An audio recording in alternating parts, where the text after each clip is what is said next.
통일을 기도로 준비하는 기독시민, 통일을 기도로 준비하는 기독시민이라는 말씀의 제목으로 하나님 말씀 전하겠습니다.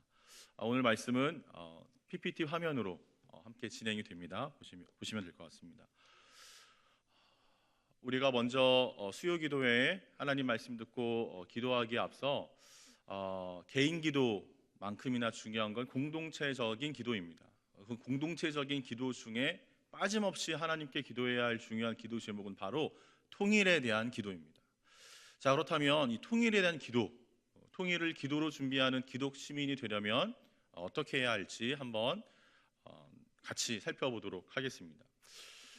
여러분, 통일하면 무슨 생각이 떠오르십니까? 통일을 과연 어떻게 해야 할까요? 여러분, 우리나라는 다른 나라 정부와 다른 독특한 조직이 하나 있습니다. 그게 바로 통일부라는 겁니다. 다른 나라는 외교부가 있어요. 외교부.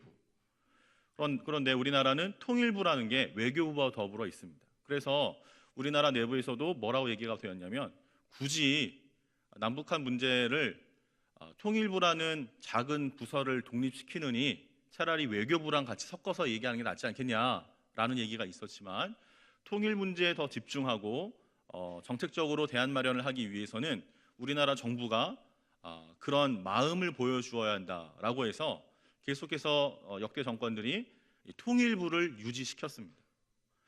여러분, 개인적으로 시간이 나시면 저는 꼭 통일부 홈페이지에 들어가기를 말씀을 꼭 드리고 싶어요. 통일부 홈페이지에 들어가 보면 통일에 대한 기초적인 생각들과 또 방안들, 또 어떻게 지금 실현되고 있는지에 대한 구체적인 자료가 나와 있습니다. 한번 살펴보면 여러분, 우리나라 통일에 대한 핵심 단어가 바로 민족 공동체 통일 방안입니다. 민족 공동체 통일 방안. 처음 들어보신 분도 계실 텐데 우리나라의 통일 방안은 평화 통일이지만 그 말을 한마디로 압축하면 민족 공동체 통일 방안입니다. 이건 노태우 정부부터 시작이 돼서 김영삼 정부가 보완하였고 김대중 정부나 노무현 정부, 이명박 정부, 박근혜 정부, 문재인 정부까지 같이 이 민족 공동체 통일 방안을 계승하고 있습니다. 보게 되면 어느 정권이나 할 것 없이 이 통일에 대한 문제는 다 같은 인식을 하고 있다라는 걸 기억할 필요가 있습니다. 대통령이 바뀐다고 해서 통일 정책이 바뀌는 게 아니구나. 우리나라의 통일 정책은 저거 딱 하나구나라고 인식하는 게 바른 인식입니다. 자, 그렇다면 그게 무슨 얘기일까요? 통일은 3단계로 이루어지는데 첫 번째는 화해 협력이 이루어지고 두 번째는 남북 연합을 이루어 가야 하고 마지막으로 통일 국가, 이 3단계로 진행을 하려 하고 있습니다. 이 화해 협력 첫 번째 단계는 뭐냐? 바로 교류 협력을 해야 한다는 교류 협력. 처음부터 평화 통일하려면 어려우니 어느 분야를 정해서 교류 협력을 해야 한다. 이게 첫 번째 방안이고요. 두 번째는 남북 연합입니다. 두 번째 단계는 그러면 우리가 실제적으로 두 정부를 구성하고 있으니까 북한도 북한 나름대로의 노동당을 중심으로 한 이 당이 있고 공산당, 그리고 우리나라는 우리나라 민주정부가 있으니까 그러면 그 체제를 그대로 인정한 상황 가운데 과도기적으로 합치는 정부가 필요한데 첫 번째 정상회의가 필요하고 두 번째 그것을 집행하기 위한 장관들, 각 장관회의가 필요하고 강요회의라고 표현했는데요. 3번 평의회는 뭐냐면 대의기구라고 해서 국회가 필요합니다. 국회. 법을 집행하고 법을 만들어야 되기 때문에 필요하고 마지막 네 번째 공동사무처가 국회 사무처를 가리킵니다. 양쪽에 법안을 만들기 위해서는 수반하는 기관이 필요하다. 이렇게 얘기해서 반드시 행정부와 그 다음에 중요한 입법부가 같이 공존하는 형식으로 협력하는 형식으로 진행이 되어야 한다라는 게 두 번째 단계인 남북연합의 핵심입니다. 마지막 세 번째 통일국가가 되려면요 뭐가 있어야 되느냐? 법이 있어야 돼요. 헌법이 있어야 통일을 할 수가 있습니다. 이거는 독일 사례도 마찬가지입니다. 독일의 통일도 통일 독일의 헌법이 따로 준비되어야 했습니다. 우리나라도 마찬가지로 그러면 양국 간의 통일 헌법이 구성되어야 하고 민주적 방법의 절차를 거쳐서 이제 공포를 함으로 선거를 이루어서 정부와 국회를 구성한다. 이게 바로 우리나라 어느 정권 상관없이 한결같이 한 목소리로 주장하는 통일과정 3단계입니다. 여러분, 우리가 이 땅을 살아가는 사람으로서 통일에 대한 구체적인 방안에 대해서도 이해할 필요가 있어요. 그래서 우리나라는 이렇게 통일의 3단계 화해 협력을 해야 하고 남북 연합, 두 정부, 두 체제를 그대로 인정하면서 공동의 정부를 구성해 가는 것. 그리고 마지막으로 통일국가, 통일헌법을 기준으로 해서 통일국가로 나아가야 한다라고 하는 이런 절차들을 계속해서 준비하고 있습니다. 자, 그렇다면 오늘 통일을 기도로 준비하는 기독시민이라고 했는데 여기 또 생소한 단어가 나오죠. 시민이라는 단어가 뭘까요? 여러분, 시민이라는 단어는 근대 이후, 그러니까 왕사회, 봉건주의 제도 사회 이후에 있는 이 근대 이후의 사회에서 핵심을 이루는 구성원들을 바로 시민이라고 합니다. 그래서 권리와 의무를 가진 사람들이고요. 이 사람들은 자발적이고 능동적인 의사와 행동을 가진 사람들, 이 시민. 여러분, 우리가 다 시민이란 얘기예요. 다시 말하면 왕 체제를 벗어나서 근대 사회를 살아가고 있는 한국 땅에서도 마찬가지로 시민이라는 존재가 뭐냐면 권리와 의무를 가진 사람, 그리고 우리 구성원 핵심이다, 국가의 구성원이다 라고 생각하면 됩니다. 그러므로 다시 돌이켜보면 시민은 마땅히 우리가 맞닥뜨린 민족의 문제인 통일을 준비해야 합니다. 시민은 한 사람의 국민, 한 사람의 시민으로서도 이 통일을 준비해야 되는데, 그렇다면 기독시민은 어떻게 해야 할까? 기독시민도 역시 통일을 준비해야 되는데, 우리 뭘로 준비해야 되느냐? 기도로 준비해야 되는, 기도로. 왜 기도로 준비해야 하는지는 오늘 본문의 말씀을 통해서 한번 살펴보도록 하겠습니다. 오늘 본문 말씀 12절 말씀, 첫 번째 말씀은요, 여호와께서 열방을 향하여 기치를 세우시고, 이 기치가 영어로 말하면 배너입니다. 배너. 쉽게 말하면 깃발을 의미합니다. 깃발. 하나님께서 이미 작정하시고 그 민족을 회복시키기 위해서 이스라엘이 이제 바벨론 제국의 멸망이 되어서 다 빼앗긴 자들이 됐는데 다시 부르겠다, 온 열방에 하나님의 뜻을 펼치겠다라는 이 배너, 깃발을 이제 꽂으시면서 얘기하시기를 이스라엘의 쫓긴 자들을 모으시며 땅 사방에서 유다에 흩어진 자들을 모으시겠다라고 말씀하셨습니다. 여기 나파츠라고 하는 이 히브리어 단어가 있는데, 나파츠는 때려 부수다, 깨트리다라는 단어인데요. 이게 수동태로 사용돼서 당하는 거죠. 때려 부숨을 당하다, 깨트림을 당하다. 그래서 이제 흐트러짐을 당한 사람들, 이게 바로 흩어진 자의 이제 어원입니다. 이걸 영어로 하면 the dispersed 이렇게 되어 있는데, 이거를 헬라어 단어로 바꾸면 디에스 파르메누스라고 합니다.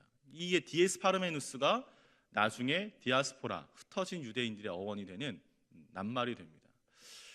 이처럼 자신의 죄악으로 인하여 국가가 소멸되고 그로 인해서 시민들이 흩어짐을 당하게 되는데, 오늘 성경 말씀은 국가의 회복에 앞서 가장 먼저 무엇을 말씀하시냐면, 그렇게 고통받는 백성들, 그 하나님의 백성을 남김없이 내가 다 찾겠다, 흩어진 많은 사람들을 내가 찾겠다라는 놀라운 말씀으로부터 시작이 됩니다.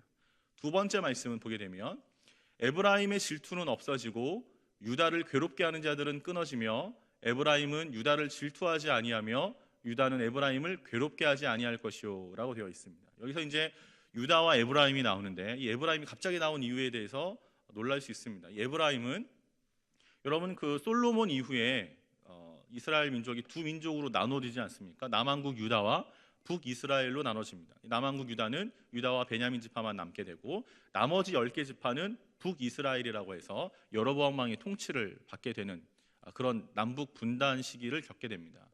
근데 이 에브라임이 왜 중요하냐? 이 여로보암의 출신 지파, 여로보암의 성씨가 바로 에브라임 지파였습니다. 그래서 에브라임은 북이스라엘 10지파 중에서 가장 큰 세력을 가진 지파였습니다.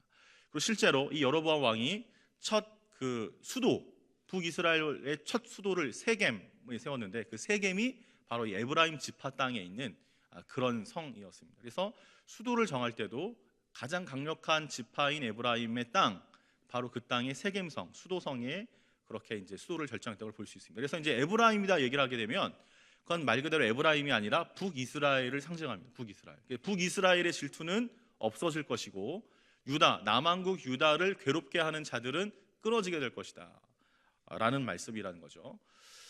근데 중요한 단어가 질투라는 단어가 벌써 두 번이나 나오는데, 질투라는 단어는 시기로 인한 맹렬한 마음의 감정을 이 질투라고 표현합니다. 히브리어 단어로 시기로 인한 맹렬한 미움의 감정, 시기, 미움, 이런 상징하는 게 바로 이 단어입니다. 에브라임이 유다를 향해서 어떤 마음을 가졌는가? 시기와 미움의 감정을 가졌다는 걸 주목할 필요가 있습니다. 그리고 유다를 괴롭게 하는 자들은 끊어지며, 그럼 그 사람들이 누군가? 바로 유다의 적국이었죠. 남왕국 유다의 적국이었던 블레셋이나 암몬, 모압, 그리고 에돔, 그 접경 국가에 있던 이민족들이었습니다. 그래서 에브라임은 유다를 더 질투하지 않고 유다는 에브라임을 괴롭게 하지 아니할 것이요라고 성경 말씀은 기록되어 있습니다. 질투한다, 괴롭게 하지 아니한다. 이건 무슨 말이냐? 양국 간에 유다나 혹은 북이스라엘 왕국 그 사이 가운데 모든 적대 관계와 질시가 사라진다라는 말씀이라는 것이죠. 다시 말해서 하나님의 회복은 하나님의 백성과 더불어 양국 간에 갖고 있던 그 백성들의 마음, 그 마음 가운데 있는 미움과 시기와 질투들을 일거에 사라질 수 있도록, 더 이상 그런 적대 관계가 되지 않도록 내가 하겠다라고 말씀해 주고 있다는 사실입니다. 오늘 이 말씀을 통해서 우리는 중요한 기도 제목들을 발견할 수가 있습니다. 첫 번째 말씀을 통해서 우리 쫓긴 사람들, 흩어진 사람들에 대해서 알게 되었는데요. 이 쫓김을 당한 사람들, 그리고 흩어짐을 당한 사람들을 위한 기도를 해야겠구나라는 걸 확인할 수가 있게 됩니다. 하나님의 회복은, 통일에 대한 하나님의 회복은 말씀을 통해서 확인해 보니까 먼저 이미 상처받은 사람들을 하나님께서 돌이키시는구나 라는 걸 알 수가 있다는 거죠. 그렇다면 마땅히 우리가 통일을 위해서 기도할 때 먼저 기도해야 할 것은 이미 남북 분단으로 인해서 상처받은 사람들, 그리고 가정이 해체된 사람들, 그렇게 쫓기고 흩어짐을 당한 사람들을 위해서 기도해야 한다는 사실입니다. 여러분, 우리 교회는 2년 전부터 북한 선교부라는 이름으로 세터민들을 함께 모아 구역을 만들었습니다. 세터민들이 대부분 어디 사냐면 집단 주거를 하고 있습니다. 아무 데나 살 수 있는 게 아니에요. 먼저 우만동 지역에 살고 있는데 서울 지역과 수도권 지역 그리고 지방 지역에 나누어서 정부가 세터민들이 우리 땅에 오게 되면 맨 처음은 이곳에 살아라 하고 거주지를 마련해줘요. 그 거주지는 대부분 9평, 9평 정도의 원룸 같은 집입니다. 그런 집에 그 노후화된 한 20년, 30년 된 아파트에 거주하게 해요. 대부분 넘어오는 사람들이 일가족이 넘어오는 경우가 극히 드물고 대개 단독 혹은 2명 이 정도가 가장 많기 때문에 대부분 그런 정도의 구성을 해줍니다.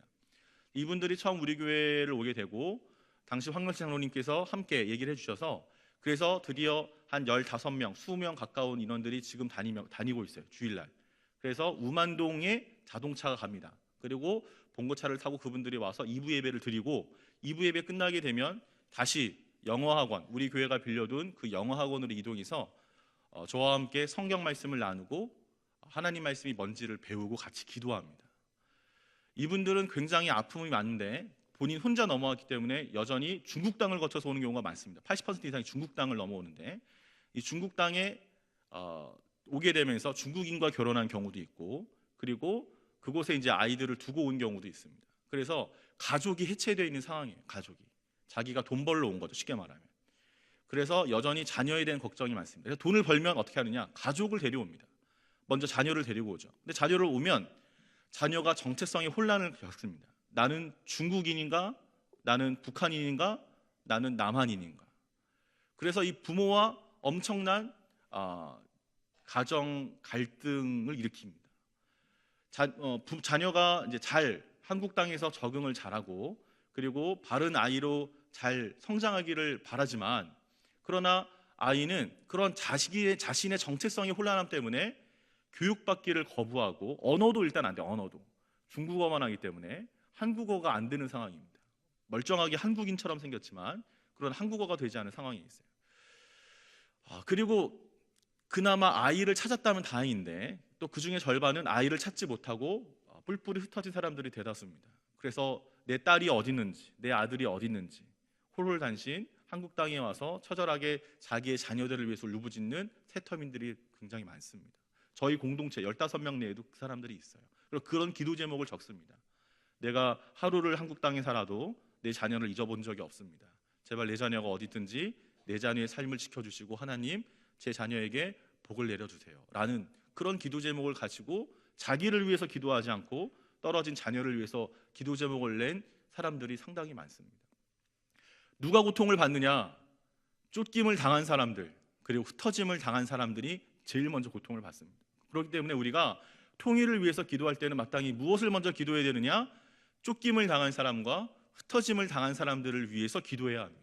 하나님, 나는 이렇게 잘 안락하게 있지만, 나는 이렇게 자유롭게 하나님께 예배하고 기도하지만, 그러나 그렇게 자신이 있던 모든 터전에서 쫓겨나서, 그리고 호롤단신 이렇게 이 땅에 들어와 가장 하층민의 삶을 사는, 정말 제대로 기본급 대우를 받지도 못하는 상황에 그런 노동 현장에 놓여져 있는 우리 세터민들의 삶들을 하나님께서 기억해 주셔서, 하나님, 그들이 하나님 말씀으로 힘을 얻고 새로운 마음으로 구원함을 받아서 정말로 하나님 나라를 꿈꾸며 같이 함께 기도해 나갈 수 있는 귀한 하나님의 사람이 되게 해달라고 기도할 수 있는 저와 여러분들이 수 있기를 간절히 바랍니다.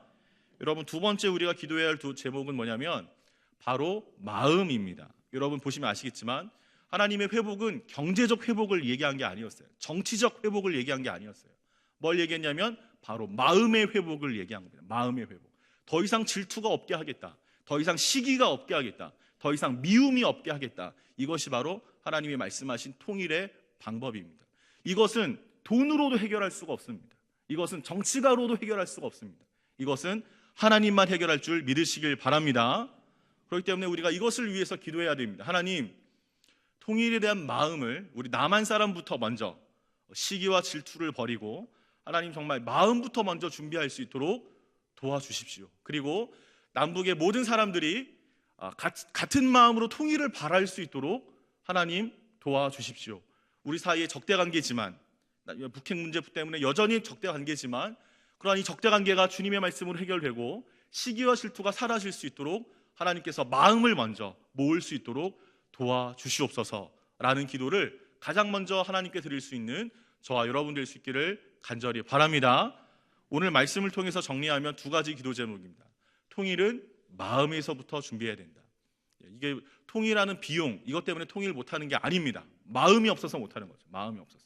그래서 마땅히 여러분 우리가 기억해야 할 것은 마음을 준비해야 됩니다. 이 공식을, 이 성경적 이 공식을 그대로 우리 가정에 적용해도 동일합니다. 여러분, 우리의 가정, 자녀의 마음이 파편화되고 남편의 마음이 파편화되고 아내의 마음이 파편화됐을 때 여러분, 가정의 회복을 위해서 뭘 먼저 기도해야 한다고요? 마음을 위해서 기도해야 돼요. 마음. 하나님, 서로의 파편화된, 뜯겨버린, 찢겨버린 이 흩어짐을 당한 이 마음들을 하나님께서 모아주시고 서로가 서로에 대해서 안 좋게 생각하는 시기와 미움의 마음들을 하나님께서 다시 하나의 마음으로 모아주십시오 라고 하는 것이 가정 공동체를 세우는 가장 중요한 핵심 기도입니다. 이것처럼 여러분, 우리 국가 공동체를 하나로 만드는 기도도 마찬가지입니다. 하나님, 우리 돈이 없어서 통일 못하는 게 아니고 뛰어난 정치가가 없어서 통일 못하는 게 아닙니다. 하나님, 우리 민족의 마음이 못 모이고 하나님의 마음이 되지 못했기 때문에 우리가 아직 통일이 되지 않은 겁니다. 근데 통일이 나의 가장 현실적인 중요한 문제라는 것을 인식하고 그런 시민적 자세로 하나님, 내가 통일을 위해서 마음이 모여질 수 있도록 기도하는 기도의 헌신자가 되겠습니다 라는 기도가 그 무엇보다도 중요하다는 사실입니다. 두 번째, 이로 인해서 남북 분단으로 인해서 상처를 받은 사람들을 위해서 기도해야 됩니다. 서두에도 말씀드렸지만 이 세터민들을 이 상황들에 대해서 하나님, 이들이 겪고 있는 이 관계적 문제, 재정적 문제, 이런 여러 가지 삶의 실존적인 문제들을 하나님께 내려놓고 하나님 아버지, 이것을 위해 주님께 기도합니다. 하나님, 이들이 잘 정착하고 그리고 우리 교회가 그것을 위해 잘 도와주고 긍휼한 마음으로, 섬기는 마음으로 우리가 잘 협력할 수 있는 그런 한국교회가 되게 해달라고 여러분 합력해서 기도해 주십시오. 그것이 바로 하나님께서 우리를 향하신, 특별히 성탄을 맞이하는 우리 모두에게 주시는 귀한 기도 제목인 줄 믿으시길 바랍니다. 함께 기도하겠습니다. 사랑하는 하나님 아버지, 오늘 주는 귀한 말씀을 따라 구하옵나니 하나님 아버지, 우리 가족의 번영과 또 내 자녀의 잘됨만을 기도했던 나의 기도를 내려놓고 이제 하나님, 우리가 기독 시민으로서 주체적으로 정말 우리가 더 자발적으로 하나님 통일의 문제에 대해서 기도할 수 있는 우리 모두가 되게 하여 주시옵소서. 오 하나님, 하나님께서 각 민족들을 하나님 말씀으로 회복시킬 줄 믿사오니 특별히 사랑하는 우리 한국 민족을 긍휼히 여겨 주셔서 아버지 하나님, 이 땅에 아버지 하나님 남북 분단으로 인해서 고통받고 있는 세터민들과 우리 북한 주민들을 하나님께서 긍휼한 마음으로 회복시켜 주시옵소서.